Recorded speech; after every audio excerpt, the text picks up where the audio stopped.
National highway 707 लोगों के लिए मुसीबत बनकर रह गया है। आलम यह है कि सड़क मार्ग पर अक्सर ही जाम लगा रहता है, जिसके चलते लोगों को भारी परेशानी का सामना करना पड़ता है।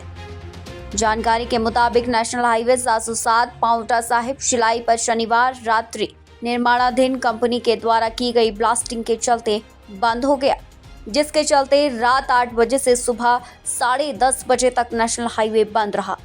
हाईवे पर की जा रही अंधाधुंध ब्लास्टिंग के कारण जहां प्राकृतिक जल स्रोत सूखने लगे हैं, तो वहीं पर्यावरण को भी भारी नुकसान हो रहा है। हाईवे पर कई घंटों लंबा जाम लगा रहा, जिसके चलते लोगों को भारी परेशानी हुई। शनिवार देर रात से ही नेशनल हाईवे बंद होने से सड़क के दोनों ओर वाहनों की लंबी कतारें लगी हुई थी और इसी बीच एम्बुलेंस और शव वाहन भी सड़क में फंसे रहे। बताते हैं कि एक गाड़ी में गर्भवती महिला प्रसव पीड़ा से कहरा रही थी, जिसे अस्पताल के लिए ले जाना था, लेकिन नेशनल हाईवे बंद होने के कारण शव वाहन और गर्भवती महिला भी सुबह 10:30 बजे तक फंसे रहे। यही नहीं, शासन और प्रशासन के नाक तले नियमों को ताक पर रखकर ब्लास्टिंग हो रही है। गौरतलब रहे कि नेशनल हाईवे पर नियमों को ताक पर रखकर किए जा रहे निर्माण को लेकर पर्यावरणविद Nathuram Chauhan National Green Tribunal यानी कि एनजीटी का दरवाजा तक खटखटाया था, जिसके चलते एनजीटी ने भूतल परिवहन एवं सड़क मंत्रालय को नोटिस जारी कर नेशनल हाईवे के निर्माण में बरती जा रही लापरवाही पर रिपोर्ट तलब की। इसको लेकर जिला प्रशासन ने भी सभी प्रशासनिक अधिकारियों और नेशनल हाईवे अथॉरिटी के साथ मीटिंग की, जिसमें संबंधित विभाग को निर्माणाधीन कंपनियों को निर्देश दिए गए हैं कि सड़क निर्माण में किसी भी प्रकार की कोताही बर्दाश्त नहीं होगी। नेशनल हाईवे 707 आरजीबी जो कंपनी का जो काम लगा हुआ है हेवना चेक पोस्ट के पास, वो लोगों के लिए नासूर बन चुका है।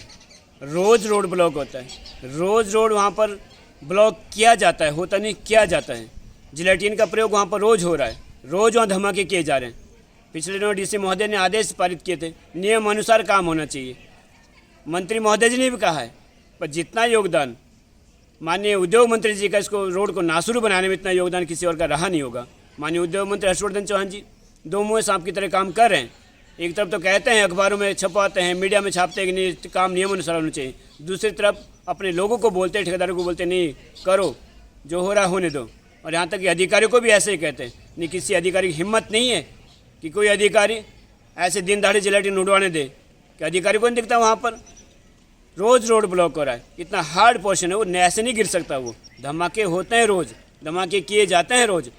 मैं फिर कहना चाहूँगा, उद्योग मंत्री महोदय आपसे पूर्व भी मंत्री रहे हैं, आपके बाद भी मंत्री होंगे, लेकिन आप जैसा भ्रष्ट और दोमुहा मंत्री हमने आज तक, दोगला मंत्री आज तक नहीं देखा है।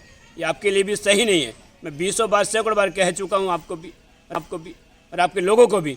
ये जो गतिविधियाँ हैं ये खतरनाक है। आने वाले समय में आपके लोग उल्टे काम करें और फिर धमकाएं, आपके ही उस पर हमें धमकाएं। पूरे हिंदुस्तान भर में हमने भ्रष्टाचार के खिलाफ आवाज़ बुलंद की है। कुछ शिलाई विधानसभा अकेला क्षेत्र नहीं जहाँ पर हमने आवाज़ बुलंद की हो। आप पहले मंत्री नहीं है, और भी आपसे पूर्व मंत्री उनके खिलाफ जहाँ भ्रष्टाचार हुआ हमने उनको आड़े हाथों लिया है। सही करोगे शाबाशी मिलेगी, गलत करोगे तो हमसे खराब कोई दूसरा होगा नहीं। अपने लोगों को समझा दीजिए, और आपको भी मुझे लगता है कि आपको अपने पद की गरिमा बनाए रखनी चाहिए। शायद अगर किसी की जान गई तो मंत्री महोदय 304 की धारा लगाते हुए देर नहीं करेंगे। आप चाहे इससे बड़े सुपर सीएम क्यों ना बन जाए, हम अपना काम जारी रखेंगे, जनता के लिए लड़ते रहेंगे। बहुत बहुत धन्यवाद।